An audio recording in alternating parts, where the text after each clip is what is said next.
దీన్ని చంపేయాలి. ఇది అసలు పోలీస్ వ్యవస్థ కూడా చాలా సీరియస్ గా తీసుకోవాలి. నిన్న నేను కూడా మాట్లాడినప్పుడు వాళ్ళు ఏమంటారంటే ఒకడేదో వెట్లకారంగా అన్న పోలీసులతో ఏమవుతుంది అన్న ఏమవుతుంది అంటే ఇవాళ నేను కాల్ చేశాను సిఏ గారు కూడా ఎఫ్ఐఆర్ అయింది sir we're trying to take them అన్నారు. 100% ప్రతి ఒక్క ఆర్గనైజేషన్ విద్యార్థి సంఘాలు కానివ్వండి ప్రజా సంఘాలు కానివ్వండి ప్రతి ఒక్కరు వ్యతిరేకిస్తున్నారు. దీన్ని ఎవడు యాక్సెప్ట్ చేయడు. ఖచ్చితంగా అందరం కూడా V5 పక్కన నిలబడాలి. ఫైనల్ గా వినయ్ రెడ్డి గారు మీరు ఒక పూర్వ విద్యార్థి నాయకుడిగా ఉన్నారు. ఎన్నో సమస్యలు ఇవి చూశారు. కాలేజీలలో కార్పొరేట్ వ్యవస్థ పైన మీకు అవగాహన ఉంది. ఇట్లా విద్యార్థుల జీవితాలతో చెలగాటమాడుతున్న ఈ కార్పొరేట్ వ్యవస్థని విద్యా వ్యవస్థని మీరు ఫైనల్ గా ఏం చెప్పాలనుకుంటున్నారు పేరెంట్స్ కానీ స్టూడెంట్స్ కానీ? పేరెంట్స్కి ఒకటే చెప్తుంది, దయచేసి ఎంక్వైరీ చేసుకోండి. గుడ్డిగా మార్కెటింగ్ చేసి సోషల్ మీడియాలో ఏదో ప్లాట్ఫామ్ డిజైన్ చేస్తే మీరు వెళ్ళి జాయిన్ అవ్వకండి. అండ్ ఈ పూర్ణ అనేవాడు విద్యా సంస్థలకు రిలేటెడ్ కాదు. వీటి డీజే వ్యవస్థ నడుపుకునేటోడు కాలేజీలు పెట్టి విద్యార్థులకు ఏం విద్య అందిస్తాడండి? వానికి ఏం తెలుసు? వానికి తెలిసిందల్లా branding, marketing, money. That's it. ఈ మూడు తప్ప పూర్ణకి ఏం తెలియదండి.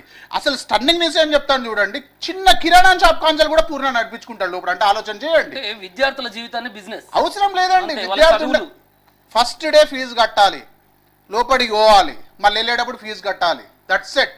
అక్కడ ఏం జరుగుతున్నది? ఫ్యాకల్టీ సరిగ్గా ఉండదు, ఫెసిలిటీస్ సరిగ్గా ఉండదు. నిన్న నేను మీ వీడియోలో చూసినాను, ఎవడన్నా ఫుడ్ తినిపిస్తాడండి? అది పరిస్థితి అక్కడ. అట్లాంటి దౌర్భాగ్య పరిస్థితుల్లో పేరెంట్స్ కూడా ఆలోచన చేస్తలేరు. నా రిక్వెస్ట్ ఏంటంటే పేరెంట్స్ ఆలోచన చేయాలి, మేధావులందరూ ముందుకు రావాలి.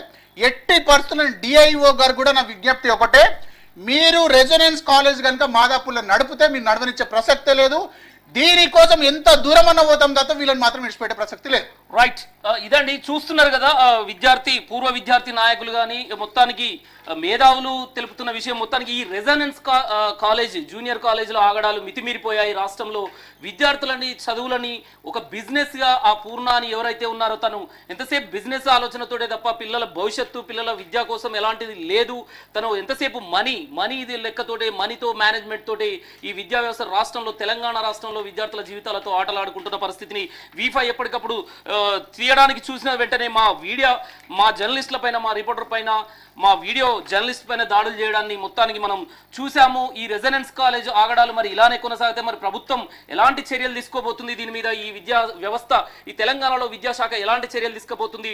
ప్రిన్సిపల్ సెక్రటరీ బుర్రా వెంకటేశం గారికి కూడా ఇది ఈ పాటికే చేరి ఉంటుంది అనేది కూడా కొంత తెలుస్తున్నది. మొత్తానికి మరి ఎలాంటి చర్యలు తీసుకుంటుంది ఈ తెలంగాణ ప్రభుత్వం అనేది వేచి చూడాల్సిన పరిస్థితి. రెసిడెన్స్ కాలేజ్ జూనియర్ కాలేజ్ ఆగడాలు మాత్రం ఈ రాష్ట్రంలో మితిమీరిపోతున్న పరిస్థితి. ప్రభుత్వం మరి ఎలా చెక్ పెడుతుంది, ఎలా అరికడుతుంది అనేది మాత్రం చూడాలి. చూస్తూనే ఉండండి V5 news 24 hours news channel. Corporate విద్యా వ్యవస్థ